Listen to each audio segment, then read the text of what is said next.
બાળકો શાળા કેમ છોડી રહ્યા છે તે બાબતે એક સર્વે કરાયો। આ સર્વે બાદ શિક્ષણ અધિકારી અને મનપા કમિશનર શાળા છોડનાર બાળકોના વાલીના ઘરે પહોંચ્યા। બંનેએ વાલીઓને બાળકોના અભ્યાસના મહત્વ અને બાબતે માહિતી આપી હતી। સર્વેમાં સામે આવ્યું કે બાળકો શાળા છોડે તેની પાછળ મુખ્યત્વે 3 કારણો જવાબદાર છે: ગરીબી, સ્થળાંતર અને સામાજિક ગેરમાન્યતાઓ। આર્થિક તંગીના કારણે વાલીઓ ઘણીવાર બાળકોને નાની ઉંમરે કામ પર લગાવી દે છે। રોજગારી માટે એક શહેરથી બીજા શહેરે જતા પરિવારોના બાળકોનો અભ્યાસ વચ્ચેથી છૂટી જાય છે। ખાસ કરીને દીકરીઓના શિક્ષણ બાબતે હજુ પણ દીકરીને ભણાવીને શું કરવું છે જેવી રૂઢિચુસ્ત વિચારધારા જોવા મળે છે। કમિશનરે આ ત્રણેય મોરચે લડત આપવાનું નક્કી કર્યું। તેમણે સ્પષ્ટ કહ્યું કે સ્થળાંતરિત બાળકોને પણ વિશેષ વ્યવસ્થા હેઠળ શિક્ષણનો સહારો આપવામાં આવે તેથી તેમનું વર્ષ ન બગડે।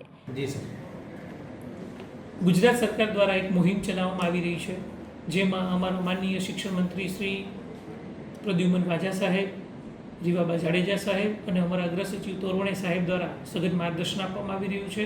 જેના અનુસંધાનમાં માનનીય મ્યુનિસિપલ કમિશનર સાહેબ નાગરાજન સાહેબ, કલેક્ટર સાહેબ સૌરભ પારઘી સાહેબ અને જિલ્લા વિકાસ અધિકારી મેડમના માર્ગદર્શન હેઠળ સુરત જિલ્લાની અંદર પ્રી સર્વેની કામગીરી શરૂ છે, જે ધોરણ 5 થી 6માં પ્રવેશ મેળવતા વિદ્યાર્થીઓ, ધોરણ 8 થી 9માં પ્રવેશ મેળવતા વિદ્યાર્થીઓ અને ધોરણ 10 પાસ કર્યા પછી 11માં જે વિદ્યાર્થીઓ પ્રવેશ મેળવવા માગે છે તેનો પ્રી સર્વે કરવામાં આવી રહ્યો છે।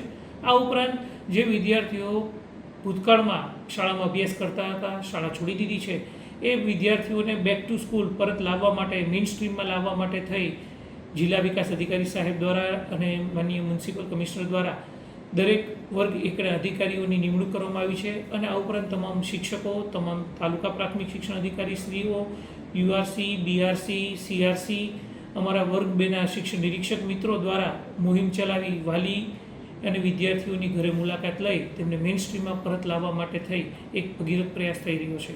આ વિદ્યાર્થીઓ ભારતનું ભવિષ્ય છે, ગુજરાતનું ભવિષ્ય છે, જે 2047ના વિકસિત ભારતની કલ્પના છે કે જે વિદ્યાર્થીઓ અત્યારે હાલ અભ્યાસ કરતા હતા અને જેને અભ્યાસ છોડી દીધો છે, જે 2047માં ભારતનું ભવિષ્ય છે, તો તેમને મેઇન સ્ટ્રીમમાં લાવવા માટેનો એક પ્રયાસ થઈ રહ્યો છે, જેથી કરીને તેઓ શિક્ષણ મેળવે।